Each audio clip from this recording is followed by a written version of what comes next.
নমস্কার। সভা মঞ্চে উপবিষ্ট দলের নেতৃবৃন্দ যারা রয়েছেন, আমি সকলকে, সবার সঞ্চালক বাপি হালদার সহ জয়দেবদা রয়েছে, জেলা সভাপতি, চেয়ারম্যান যোগদা রয়েছেন, প্রত্যেক সিনিয়র নেতৃবৃন্দ, সর্বোপরি যার সমর্থনে আজকে আমাদের এই জনসভা, মমতা বন্দ্যোপাধ্যায়ের স্নেহধন্যা প্রার্থী বর্ণালী ধারা জোড়া ফুল প্রতীক চিহ্ন নিয়ে কুলপি বিধানসভা কেন্দ্র থেকে বিধানসভা ভোটে আপনাদের সকলের আশীর্বাদ ভালোবাসাকে পাথেয় করে লড়াই করছেন, আমি তাকেও শুভেচ্ছা জানাচ্ছি। ডায়মন্ড হারবার থেকে তো কুলপি বেশি দূর নয়, পাশেই। আমার একদম পরিবারের বৃহত্তর পরিবারের অংশ আপনারা। আমি যেভাবে ডায়মন্ড হারবারকে আমার পরিবারের মতো মনে করি, 10 কিলোমিটার আগে গেলেই কুলপি। তো কুলপিও আমার বৃহত্তর পরিবার। আমি একাধিকবার এখানে এসছি, সভা সমিতি কর্মসূচিতে অংশগ্রহণ করেছি।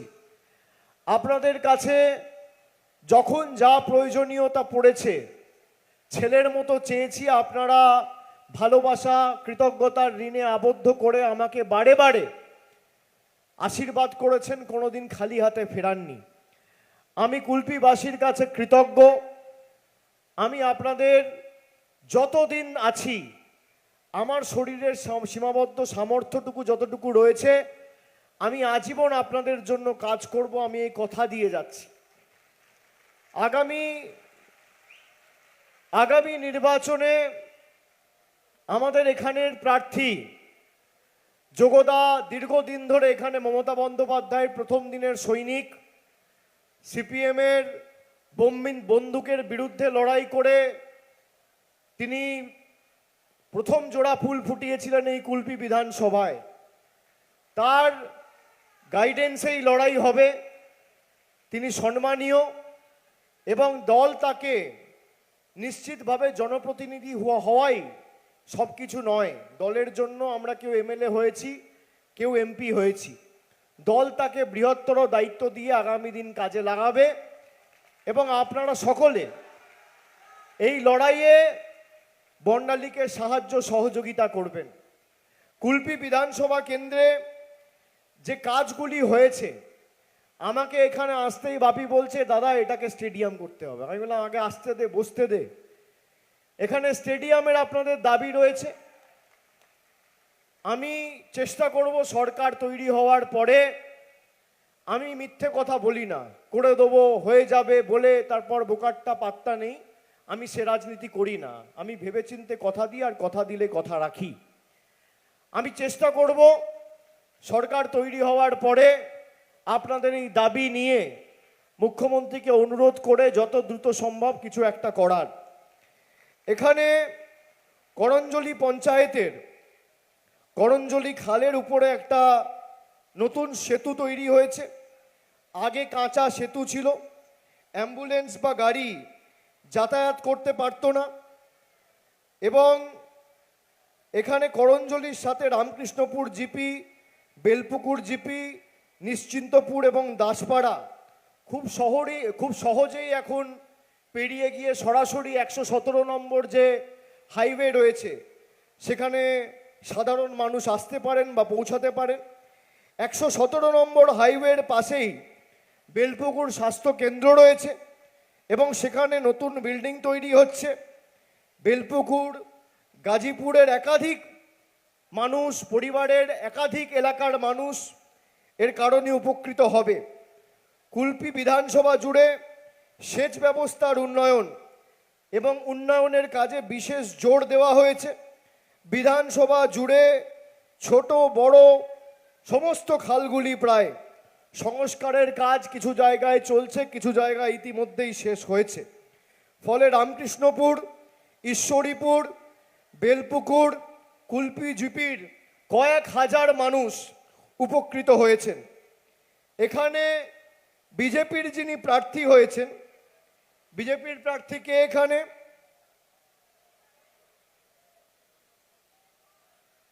বিজেপির যিনি প্রার্থী হয়েছেন, আমি মাঝে মাঝে হোয়াটসঅ্যাপে ছবি পাই, সে কি অবস্থায় রাস্তাঘাটে পড়ে থাকে আর কি অবস্থায় সারাদিন থাকে সেটা আপনাদের সকলের জানা আছে। আমি বিস্তারিত বলে গলায় জোর দেবো না বা নষ্ট করব না সময়। অর্ধেক সময় অসচেতন অবস্থায় তাকে পাওয়া যায়। যে এখানে প্রার্থী হয়েছেন সে 2016 সালেও তো প্রার্থী হয়েছিল জগদা, হ্যাঁ? 16 সালে কে প্রার্থী হয়েছিল? নবেন্দু নস্কর। এখানে যিনি বিজেপি সভাপতি নবেন্দু সুন্দর, তিনি প্রার্থী হয়েছিলেন 2016 সালে। আর তার 2016-এ 21-এ প্রণব মল্লিক, 16-এ, তাই তো বলছি, 16-তে প্রার্থী হয়েছিল নবেন্দু সুন্দর। যোগরঞ্জন হালদারের সাথে লড়াই করে বিধানসভায় 4% ভোট পেয়েছিলেন। কুলপি বিধানসভায় প্রার্থী হয়েছেন অবনী নস্কর, নবেন্দুর কাকা। অর্ধেক সময় অচৈতন্য মদ্যপ অবস্থায় পড়ে থাকে। তিনি বিজেপির পদপ্রার্থী। এবার আমি আপনাদের কাছে কিছু তথ্য পরিসংখ্যান নিয়ে আপনাদের বিস্তারিত কিছু তথ্য উপস্থাপিত করব। আমার মায়েরা ভাইয়েরা যারা এসছেন, আমরা বিগত দিনে যে কাজগুলো করেছি, 2021 সালে আমি যখন যোগদার হয়ে প্রচারে এসছিলাম বা পরেও একাধিক সময় এসছি, আপনারা আমাদেরকে আশীর্বাদ করেছেন দুহাত তুলে। আমি এবার আপনাদের আশীর্বাদ থেকে যেন তৃণমূল কংগ্রেস বঞ্চিত না হয়, তার সাথে সাথে আমাদের এই ভোট দ্বিতীয় দফায় হবে 29শে এপ্রিল। কুলপিতে 2021 সালে 28,000-এর বেশি ব্যবধানে আপনারা তৃণমূল প্রার্থীকে জিতিয়েছিলেন। 24-এ বাপি হালদারকে আরও 1,000 ভোট বাড়িয়ে আপনারা 29,000-এর বেশি ব্যবধানে জিতিয়েছিলেন। এবারে কিন্তু 40,000-এর বেশি ব্যবধানে বর্ণালীকে জেতাতে হবে। আর যে 14টা অঞ্চল কুলপি ব্লকে পড়ছে, তার মধ্যে খুব সম্ভবত 2টো অঞ্চলে আমরা পিছিয়ে ছিলাম। এক হচ্ছে কুলপি আর এক হচ্ছে করঞ্জুলি। দুটোতেই আমাদের এবার জিততে হবে। আর যে বিজেপির আবর্জনা ছাইপাশগুলো পড়ে আছে, ঝেঁটিয়ে বিদায় দিয়ে বঙ্গোপসাগরে ছুঁড়ে ফেলতে হবে। আমি আপনাদের মমতা বন্দ্যোপাধ্যায়ের দেওয়া 5টা অঙ্গীকারের কথা শুধু আজকে সভা থেকে বলবো। দিদি বলেছে আমাদের প্রথম অঙ্গীকার, যতদিন মামাটি মানুষের সরকার আছে, মায়েরা, দিদিরা, বৌদিরা যেভাবে মাসের প্রথম সপ্তাহে শুরুতে লক্ষ্মীর ভাণ্ডার পাচ্ছেন, আপনার লক্ষ্মীর ভাণ্ডার আজীবন আপনি পাবেন। কেউ আটকাতে পারবে না, কেউ বন্ধ করতে পারবে না। এটা আমাদের প্রথম অঙ্গীকার। একজন মহিলাকে লক্ষ্মীর ভাণ্ডার দিতে সরকার প্রতি মাসে 1500 টাকা দিচ্ছে। তপশিলি পরিবারের হলে 1700 টাকা দিচ্ছে। মাসে 1700 মানে বছরে 20,400। আর 5 বছরে 1,02,000 টাকা মামাটি মানুষের সরকার বাংলায় যত মহিলা আছে সবার ব্যাংক অ্যাকাউন্টে ট্রান্সফার করে দেবে। 5 বছরে 1,02,000 টাকা। সাধারণ হলে 5 বছরে 90,000 টাকা। যারা বলে 1500 টাকা লক্ষ্মীর ভাণ্ডারে কি হয়, 1500 টাকা যুবসাথীতে কি হয়, 1500 টাকা মাসে মানে বছরে 18,000, 5 বছরে 90,000। মোদি 9 টাকা দিয়েছে, 9 পয়সা দিয়েছে, 10 টাকা দিয়েছে, বলেছিল 15 লাখ দেবো, মোদির 15 লাখের 15 পয়সা মানুষের অ্যাকাউন্টে ঢোকেনি। যুব সাথীর টাকা ঢুকে গেছে, লক্ষ্মীর ভান্ডার ঢুকছে, আগামী দিনেও ঢুকবে। এটাই পার্থক্য। গরিব মানুষের বাড়ির টাকা কেন্দ্র সরকার আটকে রেখেছে, গ্রাম সড়ক যোজনার টাকা কেন্দ্র সরকার আটকে রেখেছে, পথশ্রী রাস্তাশ্রীতে ঢেলে নতুন করে গ্রাম অঞ্চলের রাস্তাগুলো কুলপি বিধানসভায় একাধিক বিস্তীর্ণ এলাকা জুড়ে আমরা সাজিয়েছি। কোটি কোটি টাকার রাস্তা হয়েছে। এখানে 10 পয়সার অবদান নরেন্দ্র মোদীর সরকারের নেই। আজকে চা পাতার দাম কত? রান্নার গ্যাস 400 টাকার গ্যাস আর 1000 টাকা, 150 টাকার চা পাতা আজকে 400 টাকা কেজি। সর্ষের তেলের দাম কত? দুধের দাম 28 টাকা 27 টাকা লিটার ছিল, সেখান থেকে আজকে 60 টাকা 62 টাকা লিটার। গরিব মানুষ চায়ের সাথে বিস্কুট খায়, সেই বিস্কুটে মোদি জিএসটি লাগিয়েছে।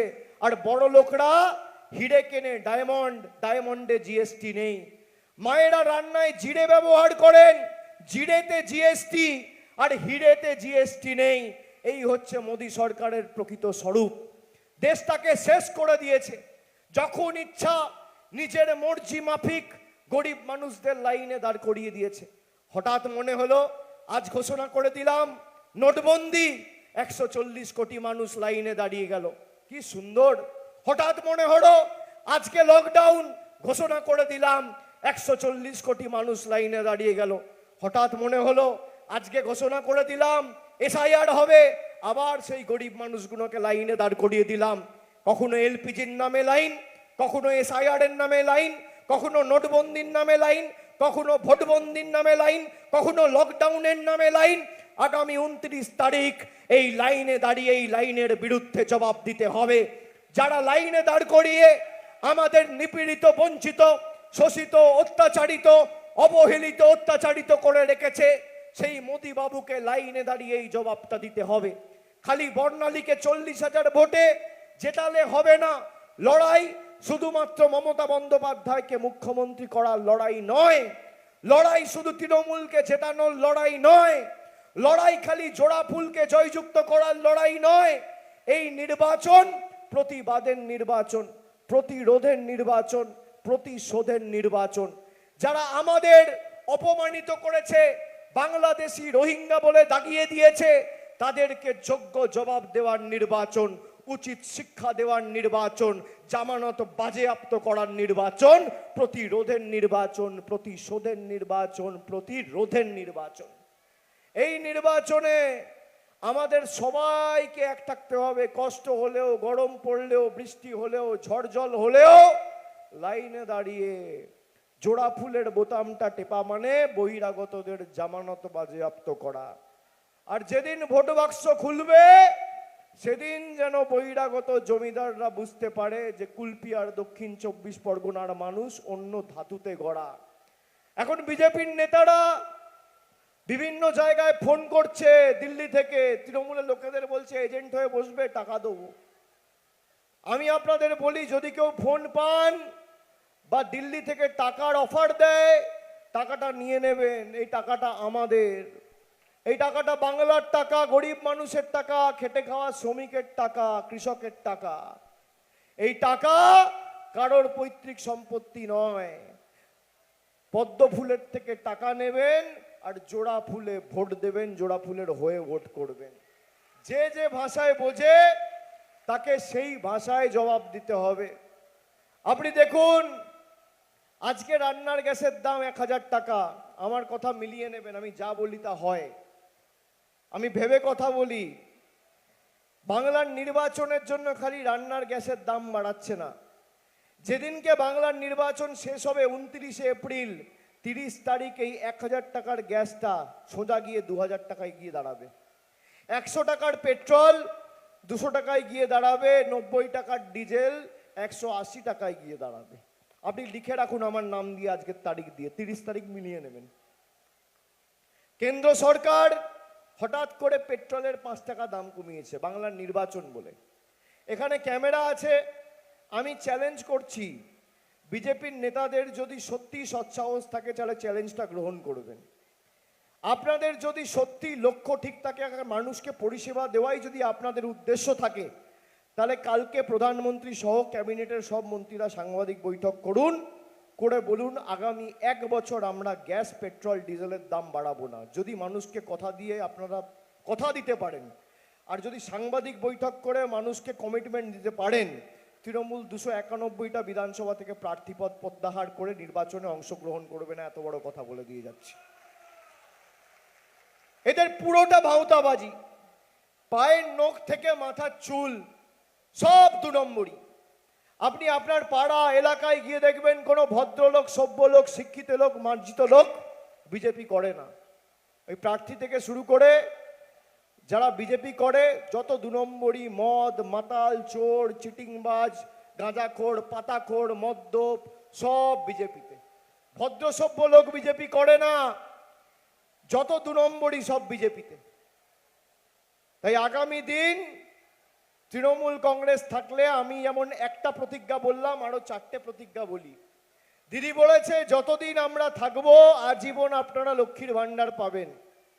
আমাদের দ্বিতীয় প্রতিজ্ঞা, আগামী 5 বছরের মধ্যে বাংলায় যত পরিবার আছে সবার নলবাহিত পানীয় জলের সুব্যবস্থা আমাদের সরকার করে দেবে। কেন্দ্র সরকার টাকা দিক আর না দিক, যত পরিবার আছে বাংলায়।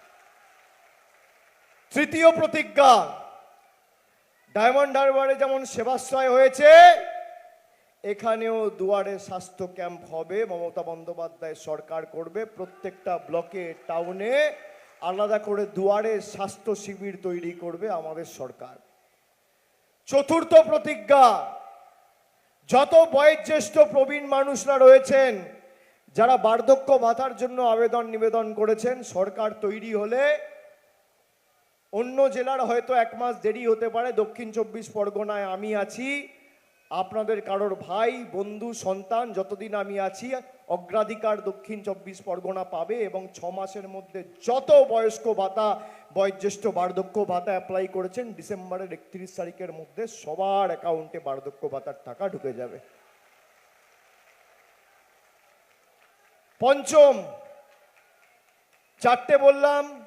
1, আজীবন লক্ষ্মীর ভান্ডার। 2, আগামী 5 বছরে বাংলায় যত পরিবার আছে সবার বাড়িতে নলবাহিত পানীয় জল। 3 নম্বর, দুয়ারে স্বাস্থ্য শিবির। 4 নম্বর, বার্ধক্য ভাতা। আর 5 নম্বর, কেন্দ্র সরকার টাকা দিক আর না দিক, বাংলায় যত গরিব পরিবার রয়েছে যারা বাড়ির আবেদন করেছেন সবার মাথার উপর পাকা ছাদের ব্যবস্থা মামাটি মানুষের সরকার করবে। আমাদের গ্যারেন্টি, আমাদের গ্যারেন্টি। মমতা বন্দ্যোপাধ্যায়, তৃণমূল কংগ্রেস, আমরা কথা দিলে কথা রাখি, কথা দিয়ে কথা রেখেছি। শীত, গ্রীষ্ম, বর্ষা তৃণমূলই ভরসা। যখন এসআইআর করে আপনার নাম কেটেছে, বাংলার ভোট রক্ষা শিবির করে তৃণমূলের কর্মীরা আপনার পাশে ছিল, বিজেপিকে অনুবীক্ষণ যন্ত্র দিয়ে খুঁজে পাওয়া যায়নি। কোভিডের সময়, মহামারীর সময় নিজের জীবন বিপন্ন করে যদি কেউ পাশে দাঁড়িয়েছে, তৃণমূল কংগ্রেস দাঁড়িয়েছে। তাই আমাদের প্রার্থীকে আপনাদের আগামী দিন ঘাসের উপর জোড়া ফুল চিহ্নে ভোট দিয়ে বর্ণালী ধারাকে মমতা বন্দ্যোপাধ্যায়ের প্রার্থী, জোড়া ফুলের প্রার্থী, মামাটি মানুষের প্রার্থী, কুলপির প্রার্থী, তৃণমূল কংগ্রেসের প্রার্থী, আমার আপনার সকলের প্রার্থী ঘাসের উপর জোড়া ফুল চিহ্ন নিয়ে প্রতিদ্বন্দ্বিতা করছেন, তাকে ঘাসের উপর জোড়া ফুল চিহ্নে ভোট দিয়ে বিপুল বিপুল ভোটে জয়যুক্ত করতে হবে। আর 4 তারিখ যখন ভোট বাক্স খুলবে, ভোটের বোতামটা এমনভাবে টিপবেন 4 তারিখ ভোট বাক্স খোলার সময় পদ্ম ফুলের নেতারা যেন চোখে সর্ষে ফুল দেখে। আর দিল্লির বহিরাগতরা যেন বাংলায় আর অনাচার, অবিচার, অত্যাচার করার আর দুঃসাহস না দেখায়। যেভাবে দিনের পর দিন রিমোট কন্ট্রোলের মতো বোতাম টিপে আমাদের অধিকারের টাকা বন্ধ করেছে। এই যে বাড়ির টাকা বন্ধ করেছে, কারোর পৈতৃক সম্পত্তি, আমাদের অধিকারের টাকা। কারোর রাস্তার টাকা বন্ধ করেছে, কার টাকা? আমাদের অধিকারের টাকা। এই টাকা নিয়ে গিয়ে দেওয়া হচ্ছে গুজরাটে, বিহারে, উত্তরপ্রদেশে, আর বাংলার মানুষের টাকা বন্ধ। মমতা বন্দ্যোপাধ্যায় তাও বিকল্প অর্থের ব্যবস্থা করে মানুষকে পরিষেবা পৌঁছে দিয়েছে। কিন্তু আমাদের যারা বাংলাদেশি রোহিঙ্গা বলে লাগিয়ে দিয়ে আমাদের উপর অত্যাচার চালিয়েছে, তাদের শিক্ষা দেওয়ার নির্বাচনেই নির্বাচন।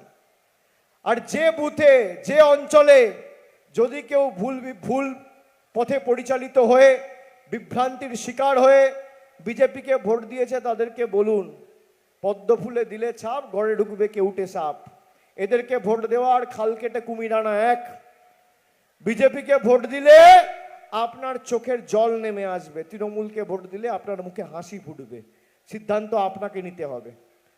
আর বাকি টুকটাক যেটুকু কাজ বাকি আছে, যোগদা তো প্রায় সব করেছে, টুকটাক যেটুকু বাকি আছে যোগদাকে রেখেই বর্ণালীর হাত ধরে সেই কাজগুলো আগামী দিন যত দ্রুত সম্ভব মামাটি মানুষের সরকার তৈরি হওয়ার পর আমরা অগ্রাধিকার দিয়ে এগুলোকে টেক আপ করে যত দ্রুত সম্ভব আমরা সম্পূর্ণ করব, কথা দিয়ে যাচ্ছি। কিন্তু আপনারা সবাই কথা দেবেন যে এক হয়ে লড়বেন, কথা দিচ্ছেন তো? আর এই জেলা তৃণমূলের দুর্জয় ঘাঁটি। 2016, 11, 14, 19, 21, 24 আবার 26 যত দিন বেড়েছে জয়ের ব্যবধান বেড়েছে, জনসমর্থনের মাপকাঠি তত বেড়েছে।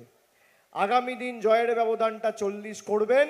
তারপর যেখানে রাস্তাঘাট, জল, কল, বাপি রয়েছে, বর্ণালী ধারা রয়েছে, যোগদা রয়েছে, সুপ্রিয় রয়েছে, আমি নিজে সবার সাথে কথা বলে যেখানে যা প্রয়োজন ব্যবস্থা করে দেবো। আর ডায়মন্ড হারবারের দায়িত্ব যেমন আমার, কুলপির দায়িত্ব আমার, আমি কথা দিয়ে যাচ্ছি। আমি সকলকে আর একবার আমার কৃতজ্ঞতা, অভিনন্দন, প্রণাম এবং আপনাদের সকলকে শুভেচ্ছা জানিয়ে আজকের বক্তব্য এখানেই শেষ করলাম। আবার খুব শীঘ্রই দেখা হবে। জয় হিন্দ, বন্দে মাতরম, তৃণমূল কংগ্রেস জিন্দাবাদ, মমতা বন্দ্যোপাধ্যায় জিন্দাবাদ। জয় হিন্দ, জয় বাংলা, জয় বাংলা, জয় বাংলা, জয় বাংলা। যারা এদিকে ডান দিকে দাঁড়িয়ে আছেন আওয়াজ তুলুন, জয় বাংলা, জয় বাংলা, জয় বাংলা, জয় বাংলা, জয় বাংলা, জয় বাংলা, জয় বাংলা, জয় বাংলা, জয় বাংলা। অনেক অনেক ধন্যবাদ, নমস্কার।